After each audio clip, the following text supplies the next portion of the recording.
Oh, baik, selamat pagi dan salam sejahtera untuk kita semua. Pada kesempatan kali ini, kita akan membahas tentang lanjutan dari analisis regresi, yaitu moderasi dan eh, intervening atau mediasi. Untuk hari ini, kita akan membahas tentang variabel moderating atau disebut juga variabel moderasi, di mana fungsi dari variabel ini adalah memperkuat atau memperlemah hubungan dari variabel X terhadap variabel Y-nya.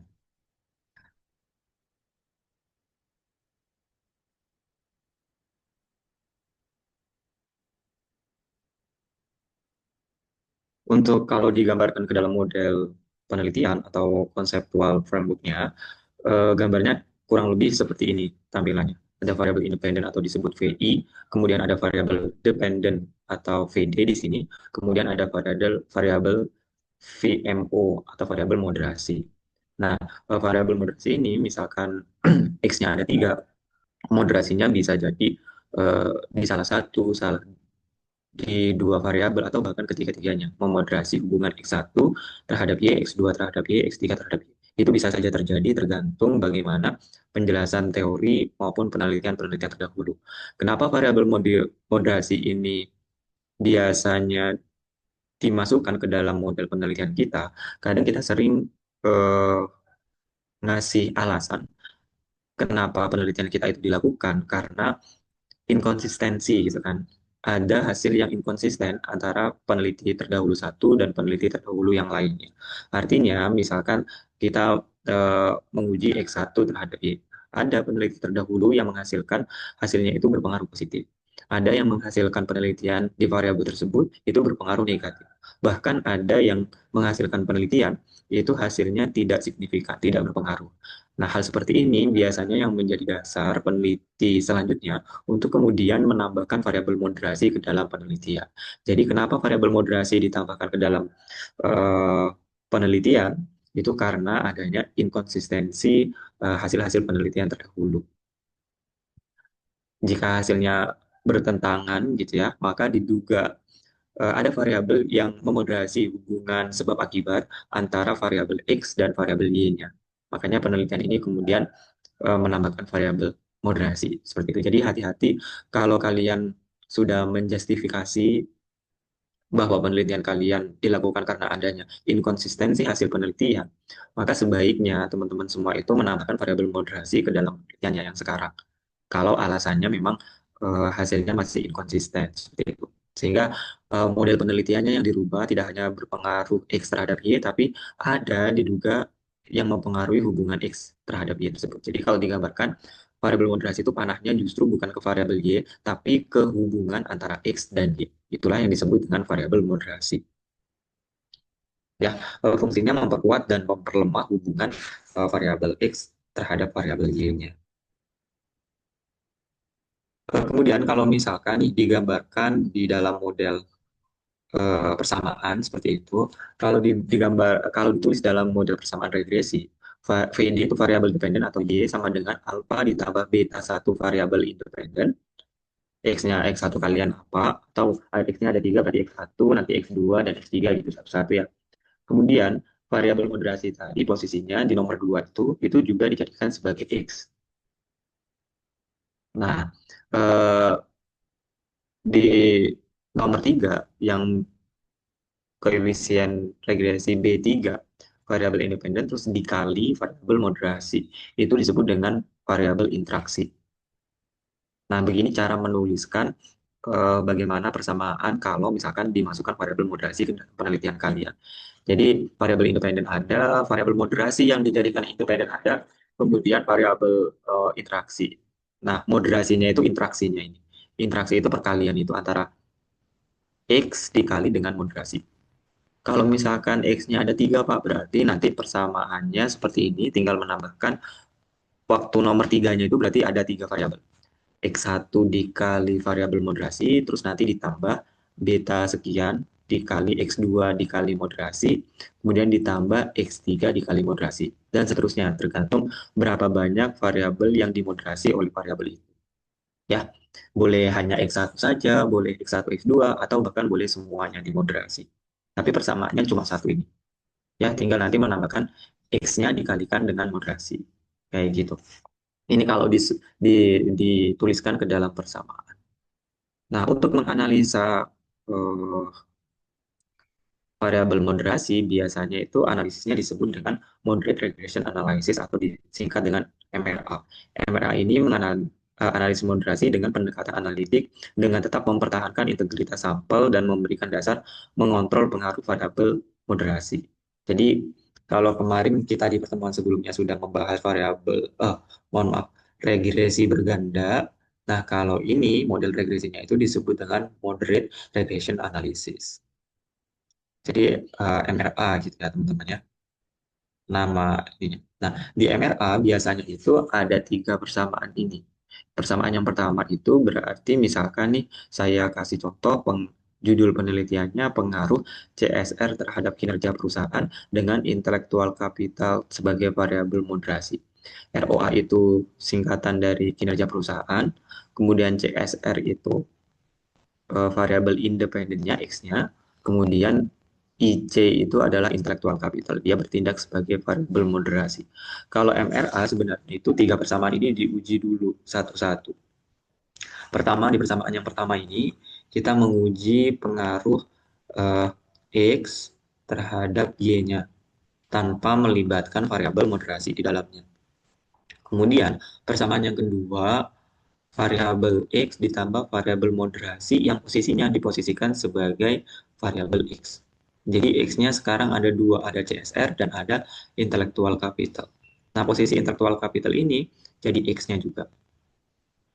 Ya. Kemudian ROA itu yang persamaan ketiga, itu full model, di mana kita masukkan CSR sebagai X-nya, dimasukkan IC ini berperan sebagai X juga, kemudian interaksinya.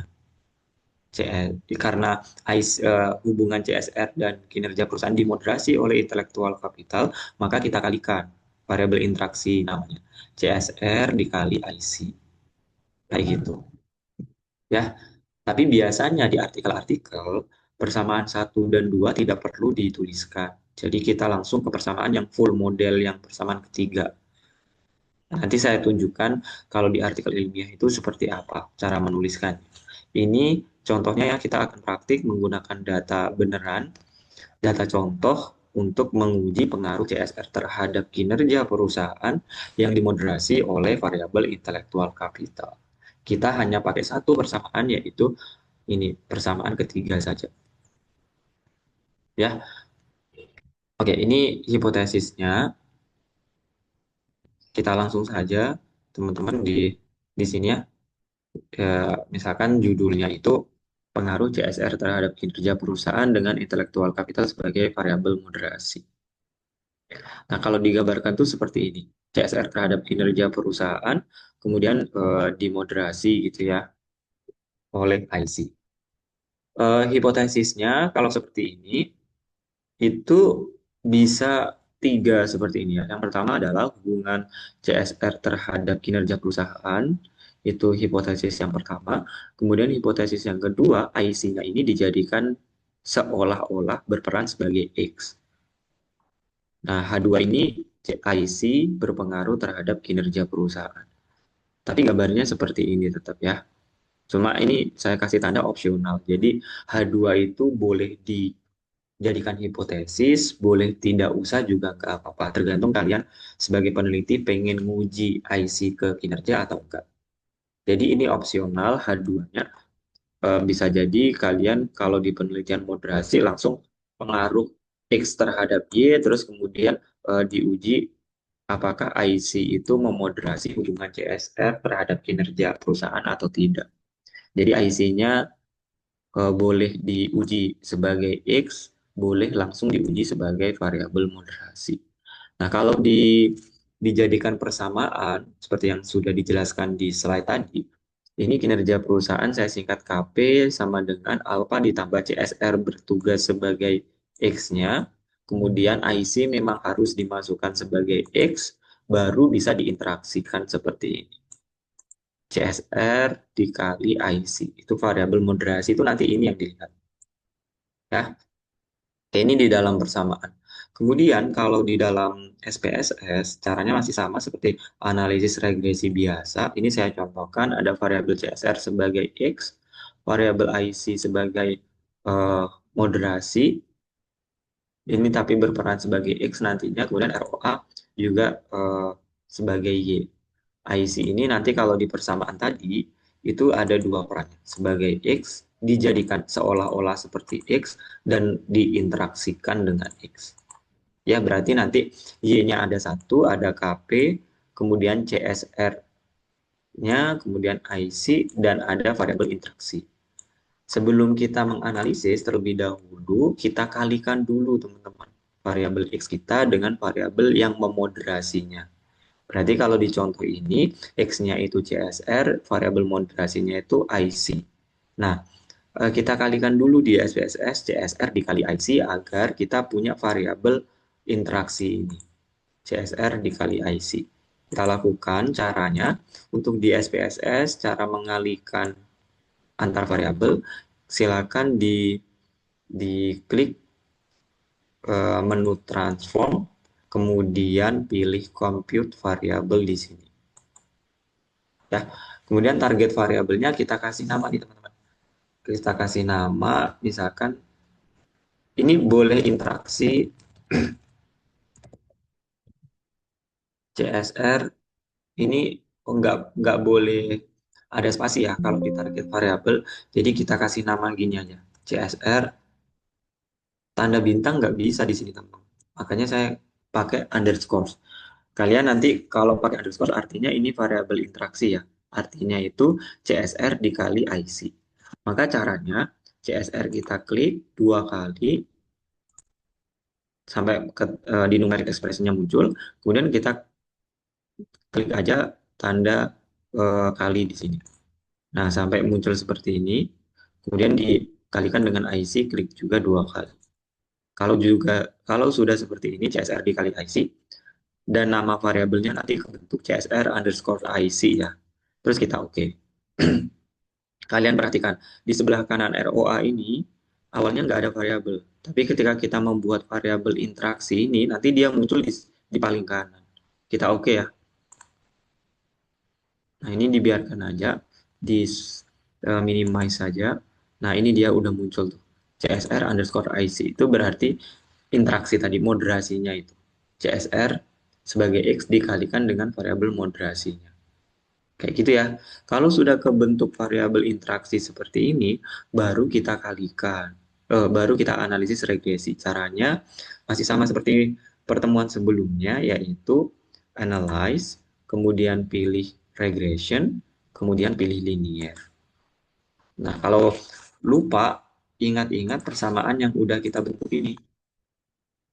CSR ditambah IC, terus ada interaksinya. Berarti ada 3 X-nya, Y-nya, terus ada satu. Kalau di persamaan ya. Nih, berarti dependennya ini adalah ROA. Kemudian independennya ini ada 3. Ada CSR, ada IC, dan ada interaksi antara CSR dikalikan IC. Ketiganya kita masukkan ke independen. Nah, kalau sudah seperti ini, silakan diklik OK.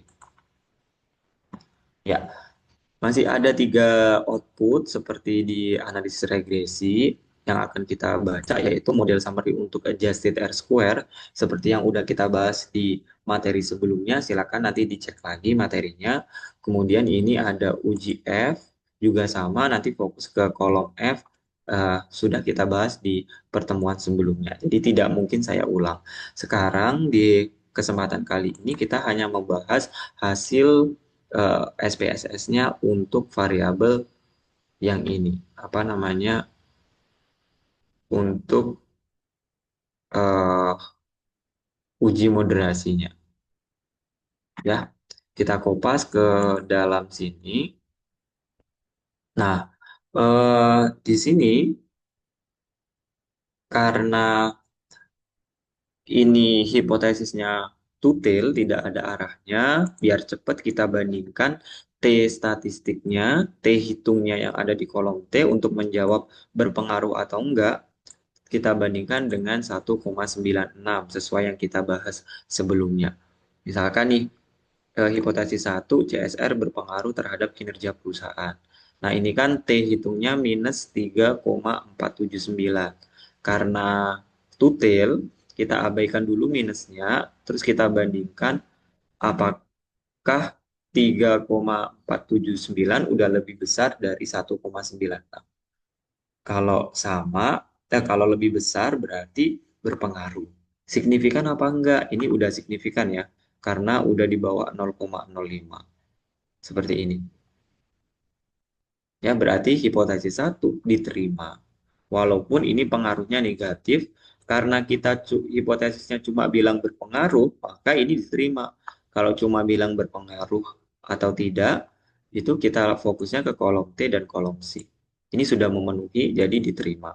Kemudian H2, apakah diduga IC itu berpengaruh terhadap kinerja perusahaan? Kita lihat di IC sini, di baris ini. Kalau di kolom T-nya, ini udah lebih besar dari 1,96, kemudian SIG-nya udah lebih kecil dari 0,05. Maka bisa disimpulkan H2 juga diterima. Nah, sekarang pertanyaannya untuk H3, apakah pengaruh CSR berpengaruh terhadap kinerja perusahaan itu dimoderasi nggak oleh IC? Caranya kita lihat di variabel interaksinya ini. Nah, kalau di sini variabel interaksinya itu T hitungnya positif ini ya, berarti memperkuat. T hitungnya kita bandingkan dengan 1,96, karena ini udah 3,626 maka berarti berpengaruh, berarti memoderasi dan signifikan. Jadi H3 kesimpulannya diterima juga. Gitu. Jadi ini kesimpulannya H1 diterima karena T ininya udah lebih besar dari T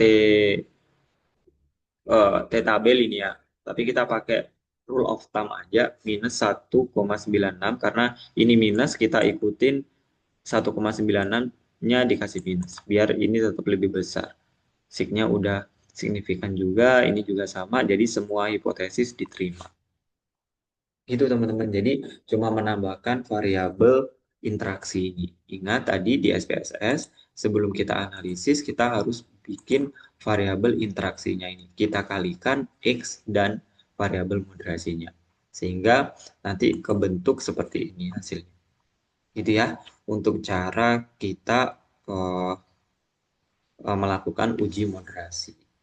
Gitu. Nah, bagaimana cara menampilkan hasil uji ini ke dalam bab 4 skripsi kita, karena kalau tabel yang ini output SPSS itu masuknya kan di lampiran ya, sebagai bukti kita sudah menganalisis beneran itu di SPSS. Bagaimana cara menampilkan hasil-hasil seperti ini termasuk analisis regresi yang kemarin ke dalam bab 4 skripsi kita. Caranya itu ini ya, kayak gini teman-teman caranya. Nah, CSR, ini variabel X-nya, terus ini konstanta alfanya, terus ini N banyaknya sampel, R square ini kita pakai adjusted R square-nya, 0,548, kayak gitu. Nah, untuk menampilkan ini, jadi X-nya ditaruh di sini semua sama konstanta, kemudian kinerja perusahaan ini variabel Y-nya. Nah, ini udah ada di keterangannya sini ya, di note-nya. Ini note, catatannya. Standar error in parenthesis itu artinya yang di dalam kurung itu merupakan standar error. Ya, sedangkan yang tidak dikurung di sini teman-teman itu koefisien regresinya atau betanya. Jadi kayak gini nih. Nah, di sini nih 0,137 maka dimasukkan ke sini untuk X1-nya. 0,137. Nah, 0,039 itu didapat dari sini, standar error ini. Untuk yang di dalam kurung, cara nampilkannya ada dua opsi. Yang pertama adalah bisa ditampilkan T statistik di sini, namanya T hitung atau T statistik. boleh standar error. Jadi kalian silakan menjelaskan apakah yang di dalam kurung nanti itu eh, apa namanya standar error atau T statistik namanya. Di sini ini T statistik. Ini standar error. Jadi tinggal dipilih aja. Untuk yang tidak di dalam kurung yang 0,137, 0,346, 2,276 itu diambil dari kolom beta ini. Ya, oke. Begitu teman-teman, ini salah satu cara opsi untuk menampilkan hasil output SPSS kita di bab 4 skripsi. Gitu ya. Nah, kalau kalian pakai standar error berarti di catatannya ini standar error in parenthesis itu dalam kurung. Kalau kalian ganti dalam kurungnya T statistik ya ini di dalam kurung kalau bahasa Indonesia ya T statistik di dalam kurung. Ini p value-nya.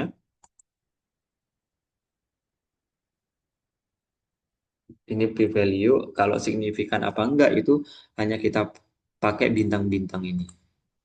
Nah, kenapa bintang 3? Karena semua udah di bawah 0,01. Dilihat, ini sudah di bawah 0,01 untuk X1-nya, kemudian X2-nya juga 0,05 itu juga sudah di bawah 0,01. Ini nolnya ada dua ya teman-teman ya. Ini 0,000 juga ada kurang dari 1%. Makanya bintangnya 3. Artinya itu signifikan banget di level 1%. Tuh, ini cara nampilkannya. Terus ini keterangannya. Berarti kalau cara bacanya CSR berpengaruh terhadap kinerja perusahaan. Itu koefisien regresinya negatif, jadi berpengaruh negatif. Terus ini standar errornya. Kesimpulannya karena sudah eh, signifikan gitu ya, maka H1-nya diterima tanpa melihat arahnya negatif atau enggak karena hipotesis kamu itu two-tail, enggak ada arahnya. Jadi walaupun negatif atau positif tetap diterima asalkan T statistiknya lebih besar dari 1,96 plus minus dan signya udah di bawah 0,05. Kayak gitu. Ini cara nampilkannya ya teman-teman ya. Nah, terus sekarang terakhir bagaimana kemudian eh, hal-hal seperti itu ada di artikel ilmiah internasional. Ini ya, di artikel Research in International Business and Finance, volume 77 tahun 2025, halaman sekian. Ini ada judul penelitian pakai data sekunder, ESG Rating and Financial Performance in Emerging Market, rating dari ESG dan kinerja keuangan di negara berkembang, emerging market itu negara berkembang, the moderating effect of cross-listing and industry type. Jadi ini dia menguji efek moderasi dari cross-listing dan tipe industri. Ya, ini penelitiannya. Coba kita kulik bagaimana dia cara mulai nulis persamaannya. Ini metodologinya biasanya kalau persamaan itu ada di subbab MedPen-nya. Oke. Oh ya, kalau internasional itu korelasi ini ya statistik yang ditampilkan ya teman-teman ya di hasilnya itu statistik deskriptif yang hanya eh, mean, median seperti itu. Terus korelasinya, percent correlationnya ya, di sini kok hubungan korelasinya.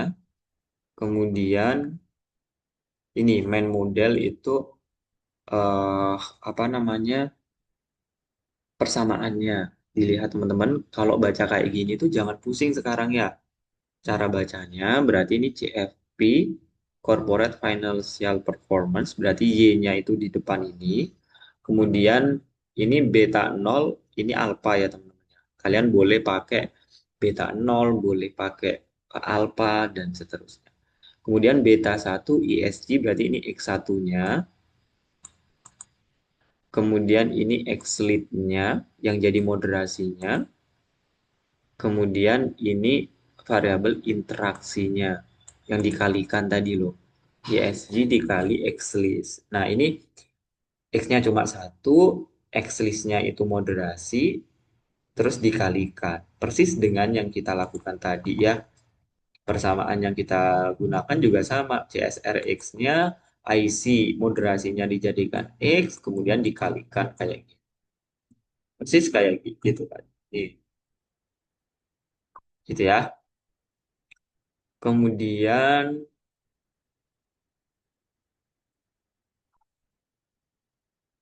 cara menampilkan hasilnya seperti ini.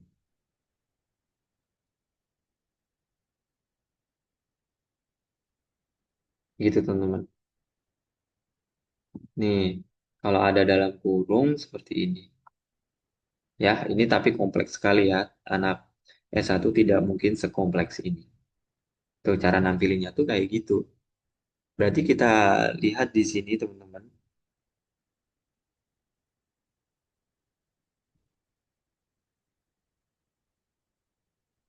Nah, ini kalau kalian perhatikan di sini, itu tuh di bagian akhir ini, di catatan ini, dia nulis standar error are in parenthesis. Berarti cara baca seperti ini, nah, kalau yang tidak di dalam kurung itu apa namanya?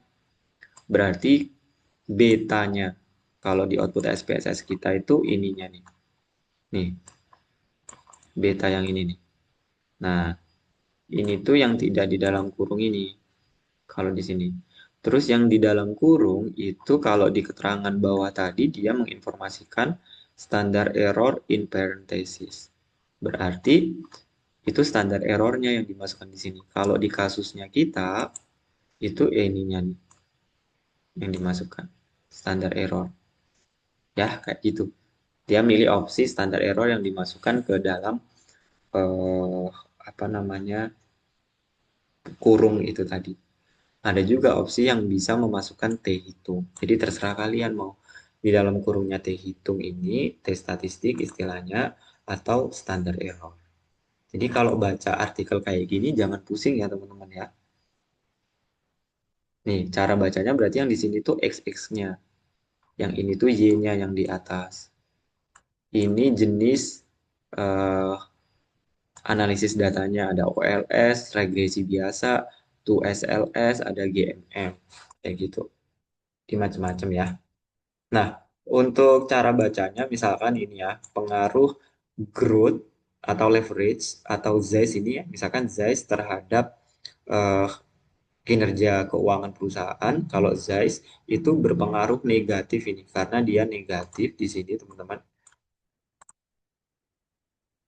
ya, negatif. Kemudian signifikan apa enggak? Ya ini signifikan nih ZEIS ada bintangnya 3. Berarti di bawah 0,01. Dia juga nyebutin di keterangannya sini kalau kalian perhatikan. Nih, nih, bintang 3, bintang 2, dan bintang 1 mengindikasikan tingkat signifikansi berturut-turut dari 1% berarti bintang 3-nya, 5% bintang 2, 10% bintang 3. Gitu. Jadi cara nampilinnya kayak gini ya nanti ya. Biar nggak monoton langsung kopas dari output SPSS. Kayak gini tuh bagus tuh. Oke. Oke, mungkin itu dulu untuk variabel moderasi. Silakan nanti dipraktekkan, misalkan menggunakan data yang ada di teman-teman semua, mana dicoba aja mana yang jadi variabel X, mana yang jadi variabel moderasi. Nanti kalau misalkan ada eh, yang belum difahami, teman-teman semua bisa eh, tanya di grup ya, biar kita semua sama-sama belajar.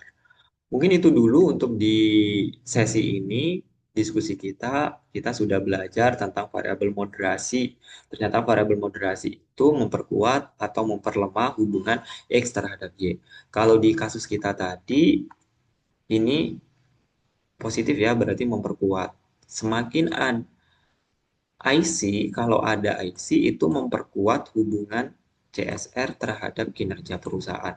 IC itu kan intellectual capital, berarti ke kalau semakin hebat kualitas dari sumber daya yang ada di dalam perusahaan, ini akan meningkatkan, memperkuat pengaruh CSR terhadap kinerja perusahaan, kayak gitu ya.